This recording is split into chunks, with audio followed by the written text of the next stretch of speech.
Dear viewers, আসসালামু আলাইকুম। আজ আপনাদের সামনে আরেকটি নতুন লেসন হাজির হলাম। তো চলুন প্রথম স্ট্রাকচারটি আমরা দেখে নিই। দেয়ার ইজ নো ডিফিকাল্টি বা there is no problem in এর পর ভার্বের সাথে আইএনজি, যার অর্থ হচ্ছে কোনো কিছু করতে কোনো সমস্যা নেই। B bad two plus verb one, হচ্ছে কোনো কিছু করা খারাপ। অ্যাজ প্লিজড অ্যাজ পাঞ্চ, অর্থাৎ হচ্ছে ভেরি প্লিজ, অর্থাৎ হচ্ছে বাংলা শব্দ হচ্ছে অত্যন্ত খুশি বা অত্যন্ত আনন্দিত।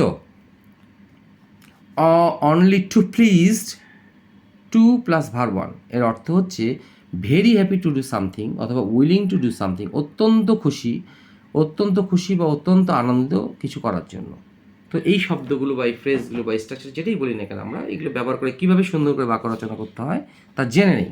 প্রথমটি হচ্ছে দেয়ার ইজ নো ডিফিকাল্টি বা প্রবলেম ইন, ভার্বের সাথে আইনযোগ, যা হচ্ছে কোনো কিছু করতে সমস্যা নেই, তার সাথে একা সেখানে যেতে কোনো সমস্যা নেই। তাহলে কী হবে? There is no problem in, যার ইংলিশ গো, সঙ্গে আইনজি যোগ হইল দেয়ার অ্যালোন উইথ হার, তার সাথে একা সেখানে যেতে কোনো সমস্যা নেই। এই আচ্ছা, তার সাথে কথা বলতে কোনো সমস্যা নেই। দেয়ার ইজ নো ডিফিকাল্টি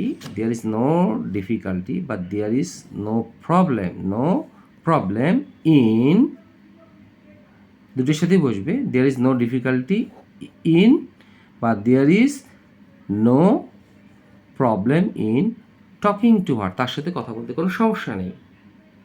চুরি করা খারাপ, be bad to verb one, তাহলে it is bad to steal, চুরি করা খারাপ।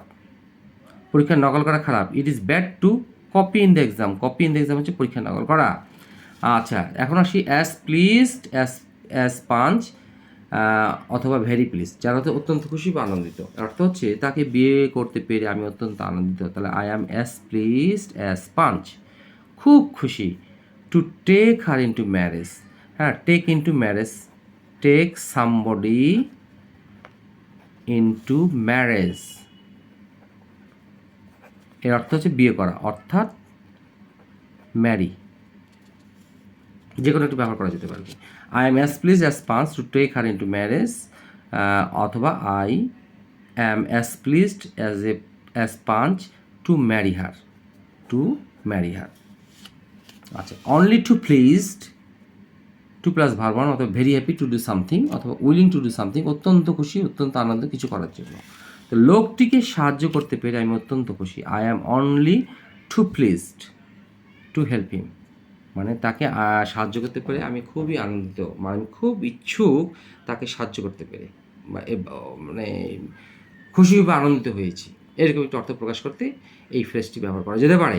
আশা করি আপনাদের এই লেসনটি ভালো লেগে থাকলে অবশ্যই লাইক, শেয়ার, কমেন্টস করবেন। এবং আবার আমি আপনাদেরকে একটু এক নজরে এটা দেখানোর চেষ্টা করছি লেসনটি।